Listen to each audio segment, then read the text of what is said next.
Yesus ngoluni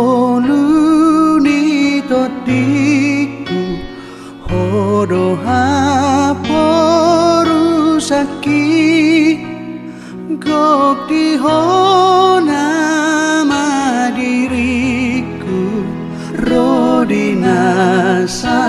lakaki. Kasih karunia dan damai sejahtera dari Allah Bapa kita dan dari Tuhan Yesus Kristus menyertai kamu. Amin. Shalom Bapak Ibu saudara-saudari yang dikasihi Yesus Kristus. Kebenaran firman Tuhan Allah Bapa bagi kita terkandung dalam kitab Amsal 11 ayat 17. Orang yang murah hati berbuat baik kepada diri sendiri, tetapi orang yang kejam menyiksa badannya sendiri. Ada kabar baik mengenai negara kita pada tahun 2021 ini, yaitu Indonesia dinobatkan sebagai negara paling murah hati atau dermawan di dunia. Penobatan itu berdasarkan World Giving Index atau WGI yang dirilis oleh Badan Amal Charities Aid Foundation (CEF) yang berkantor di Inggris. WGI merupakan survei global yang mewawancarai lebih dari 1,6 juta orang sejak tahun 2009. Pertanyaan yang diajukan hanya 3. Apakah dalam 1 bulan terakhir Anda membantu orang asing? Apakah Anda mendonasikan sejumlah uang? Dan apakah Anda menjadi sukarelawan? Pada tahun 2021 ini, Indonesia mendapat skor indeks secara keseluruhan sebesar 69%. Sebelumnya pada tahun 2018, Indonesia juga menjadi negara paling murah hati atau dermawan dengan skor 59%. Jadi ada kenaikan skor indeks sebesar 10% dalam jangka waktu 3 tahun.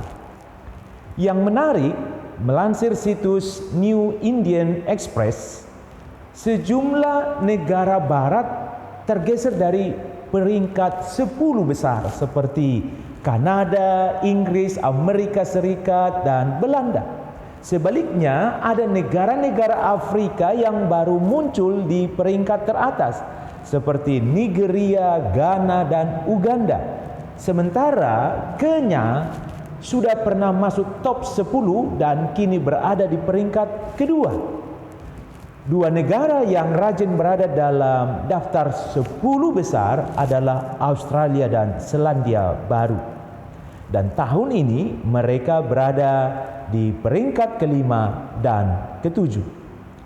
Berdasarkan survei WGI, pandemi COVID-19 telah meningkatkan tren berdonasi di seluruh dunia. Masyarakat tergerak untuk membantu sesama yang tinggal di satu negara. Hasilnya, skor indeks dalam hal membantu orang asing mencapai titik tertinggi sejak tahun 2009. Pada tahun 2020, sebanyak 55% orang dewasa di dunia atau sekitar 3 miliar penduduk dilaporkan telah membantu orang yang tidak mereka kenal. Indonesia sendiri menempati posisi teratas untuk 2 hal, yaitu partisipasi mendonasikan uang 83% dan partisipasi sebagai sukarelawan 60%. Sebagai warga Indonesia, tentu kita patut bangga bahwa masyarakat dunia mengetahui warga Indonesia adalah orang-orang yang murah hati, khususnya pada masa terjadinya krisis kehidupan seperti pandemi COVID-19 yang masih berlangsung sampai sekarang ini. Apakah Anda termasuk di antara orang-orang yang murah hati? Marilah kita menilai diri kita masing-masing dengan mengatakan, ya, saya termasuk orang yang murah hati. Tentu bukan untuk menyombongkan diri. Dengan mengatakan tidak atau belum, maka hendaknya ada pertobatan. Penulis Amsal 11 ayat 17 menyatakan, orang yang murah hati berbuat baik kepada dirinya sendiri, tetapi orang yang kejam menyiksa badannya sendiri. Ternyata orang yang murah hati adalah orang yang rela memberi tanpa pamrih atau tidak mengharapkan balasan. Sekaligus orang yang menerima keuntungan secara misterius bagi dirinya. Mengapa misterius? Karena keuntungan yang pasti akan diterima oleh orang yang murah hati tidaklah datang dari orang-orang yang telah dibantunya, melainkan dari Tuhan Allah yang melihat hati yang bermurah hati secara ikhlas dan rela. Nah, orang yang tidak bermurah hati menurut penulis Amsal 11 ayat 17 adalah orang yang kejam. Jadi orang kejam bukan hanya menunjuk pada orang-orang yang melakukan kekerasan fisik, tetapi juga pada orang-orang yang tidak bermurah hati. Sebagai orang-orang yang telah menikmati kemurahan hati Tuhan Allah, yaitu penebusan dan keselamatan yang kekal bagi kita melalui Yesus Kristus, patutlah kita senantiasa bermurah hati kepada sesama kita di dalam keluarga, tempat kerja, dan masyarakat kita. Kemurahan hati bukan soal uang, melainkan soal hati kita yang dipenuhi kasih dari Tuhan Allah. Amin. Kita berdoa. Kami bersyukur kepadamu ya Tuhan Allah Bapa atas hidup yang Engkau karuniakan bagi kami di hari yang baru ini. Daripada mula kami menerima semua kebutuhan dan keperluan kami. Berilah kami kekuatan, kesehatan. Berilah kami hikmat untuk melakukan pekerjaan kami, sehingga segala sesuatunya kami perbuat hanya untuk kemuliaan Tuhan. Tuhan, berkati keluarga kami. Sekiranya di antara sahabat kami, kerabat kami, atau anggota keluarga kami ada yang sedang sakit, kami mohon Tuhan melawat dan memberkatinya, memberi kesembuhan.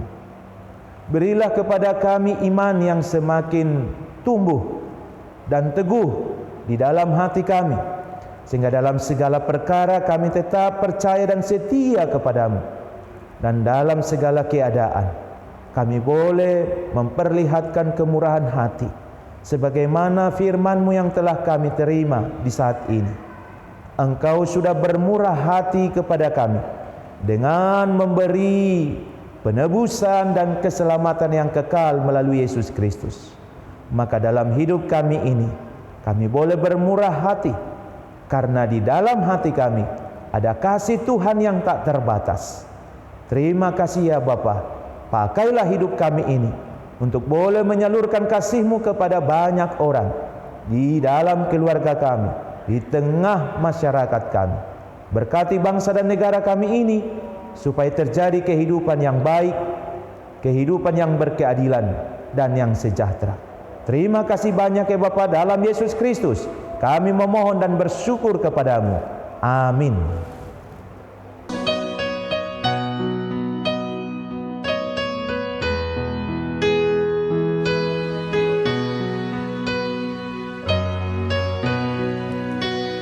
Rapon hodo mangalo dosa dohot isapi ai sumurut do pangago anggo dilabuki to dimisai tong paian dia onti